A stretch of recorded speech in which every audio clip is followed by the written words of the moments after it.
सुनो, मैं तुम्हें समाज से भागने को नहीं कह रहा हूं। मैं ये भी नहीं कह रहा कि लोग बुरे हैं। मैं बस इतना कह रहा हूं, थोड़ी देर अपने पास लौट आओ। क्योंकि जो व्यक्ति हर समय दूसरों के बीच खोया रहता है, वो धीरे धीरे खुद से दूर हो जाता है। और जो खुद से दूर हो गया, वो जीवन में आगे कैसे बढ़ेगा? अकेले रहो, लेकिन इस वाक्य को गलत मत समझ लेना।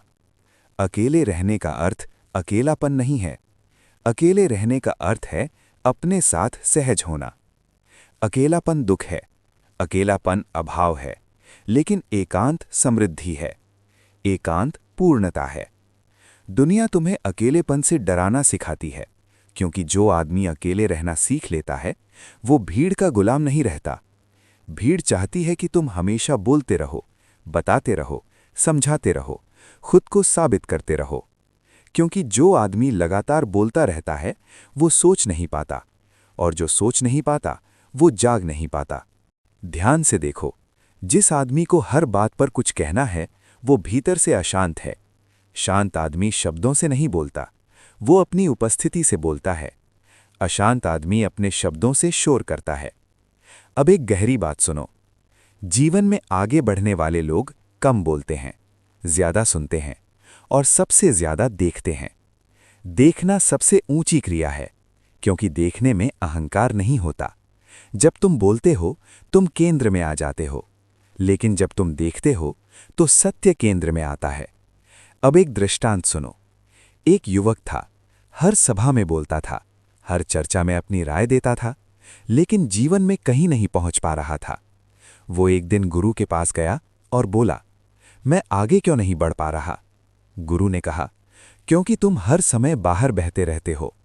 गुरु ने उसे 7 दिन मौन में रहने को कहा। पहले दिन वो बेचैन रहा, दूसरे दिन उसने खुद को सुना, तीसरे दिन उसने अपने विचारों को देखा, 7वें दिन उसने कहा, मैं बदल गया हूं। गुरु मुस्कुराए और बोले, नहीं, तुम बदले नहीं हो, तुम खुद से मिले हो। समझो इस बात को। कम बोलने का अर्थ चुप रहना नहीं है। कम बोलने का अर्थ है जरूरत से ज्यादा मत बोलो। जब तुम ज्यादा बोलते हो तो शब्द तुम्हें चलाने लगते हैं, और जब तुम कम बोलते हो तो तुम शब्दों के मालिक रहते हो। अब डर की बात करते हैं। तुम कहते हो, मुझे अकेले रहना अच्छा नहीं लगता, लेकिन सच ये नहीं है। सच ये है, तुम्हें अपने साथ रहना अच्छा नहीं लगता। जब तुम अकेले होते हो तो कोई नहीं रहता जिससे तुम भाग सको, न दोस्त, न मोबाइल, न बातचीत। तब तुम सीधे अपने सामने खड़े होते हो, और मन इस क्षण से सबसे ज्यादा डरता है। मन कहता है, कुछ करो, किसी से बात करो, कहीं चले जाओ। क्यों?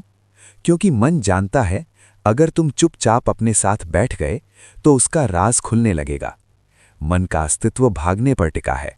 वो कभी भविष्य में भागता है, कभी स्मृतियों में, कभी लोगों में। एकांत मन के लिए सबसे बड़ा खतरा है। इसलिए मन अकेलेपन को डरावना बना देता है। वो कहता है, तुम उदास हो जाओगे, तुम पीछे रह जाओगे। ये सब झूठ है।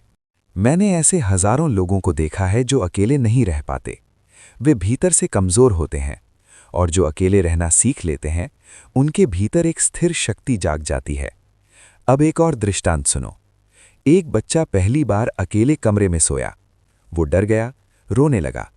माँ आई और बोली, देखो यहाँ कुछ भी नहीं है। डर कम नहीं हुआ। फिर माँ ने कहा, मैं यहीं हूं। डर तुरंत कम हो गया। समझे? डर अंधेरे से नहीं था, डर अकेलेपन से नहीं था, डर था साथ न होने का। आज तुम बड़े होकर वही कर रहे हो।